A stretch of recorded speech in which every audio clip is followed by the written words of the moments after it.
కర్నూలు జిల్లా కొడుమూరులో వైఎస్ఆర్ విగ్రహాన్ని గుర్తు తెలియని వ్యక్తులు ముళ్లపొదల్లోకి విసిరేశారు. కర్నూలు ప్రధాన రహదారిలో కోట్ల విలువైన తన స్థలంలో మాజీ వైసీపీ ఎమ్మెల్యే సుధాకర్ అనుచరుడు రాజశేఖర్ రెడ్డి విగ్రహం ఏర్పాటు చేశారు. ఎన్నికల అనంతరం రాజశేఖర్ రెడ్డి వైసీపీని వీడారు. సంవత్సరం క్రితం గుర్తు తెలియని దుండగులు విగ్రహాన్ని పాక్షికంగా ధ్వంసం చేశారు. కొత్త విగ్రహాన్ని ఏర్పాటు చేస్తారనుకుని ఎదురు చూసిన వైఎస్ఆర్ అభిమానులకు విగ్రహాన్ని పెకిలించి వేయడంతో నిర్ఘాంతపోయారు. స్థల యజమాని తొలగించి ఉంటాడని అనుమానాలు వ్యక్తం చేస్తున్నారు. శ్రీ సత్యసాయి జిల్లా కదిరిలో ఎమ్మెల్యే వెంకటప్రసాద్ సీఎం సహాయ నిధి చెక్కులు పంపిణీ చేశారు. 44 మంది లబ్ధిదారులకు 31,48,000 చెక్కులు పంపిణీ చేశారు. 572 మంది లబ్ధిదారులకు 4,90,00,000 రూపాయలు పంపిణీ చేసినట్లు ఎమ్మెల్యే తెలిపారు. ప్రభుత్వం పేదల ఆరోగ్య భద్రతకు పెద్దపీట వేస్తోందని వెల్లడించారు.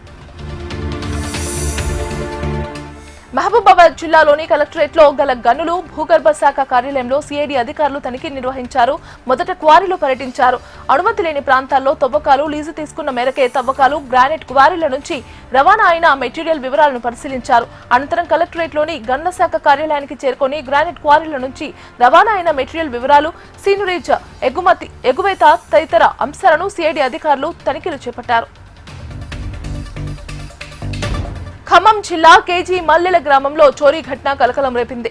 రాత్రి గ్రామంలోని రవికుమార్ ఇంటి తలుపు వేసి ఇంటి ముందు పడుకున్నారు. ఆ సమయంలో గుర్తు తెలియని దుండగులు చాకచక్యంగా తలుపులు తెరిచి బెడ్రూమ్లోని పరుపు కింద దాచిన తాళాలతో బీర్వాలోని 100 గ్రాముల బంగారు ఆభరణాలను ఎత్తుకెళ్లారు. కుటుంబ సభ్యులు పోలీసులకు ఫిర్యాదు చేయగా కేసు నమోదు చేసి దర్యాప్తు చేపట్టారు. నిజామాబాద్ జిల్లా పిప్రి గ్రామంలో రాజమల్లుకు చెందిన ఇల్లును అబ్దుల్ భారీ దగ్ధం చేశాడు. రాజమల్లు దగ్గర నుంచి అబ్దుల్ 5 లక్షల రూపాయలు అప్పు కింద తీసుకున్నాడు. 5 సంవత్సరాలు గడిచినా అసలు డబ్బులు గాని మిత్తి డబ్బులు ఇవ్వడం లేదని రాజమల్లు నిలదీశాడు. రాజమల్లు ఇంటికి వచ్చిన అబ్దుల్ భారీ ఇంట్లో పెట్రోల్ పోసి నిప్పు పెట్టాడు. 20 లక్షల ఆస్తి నష్టం జరిగిందని బాధితుడు తెలిపాడు.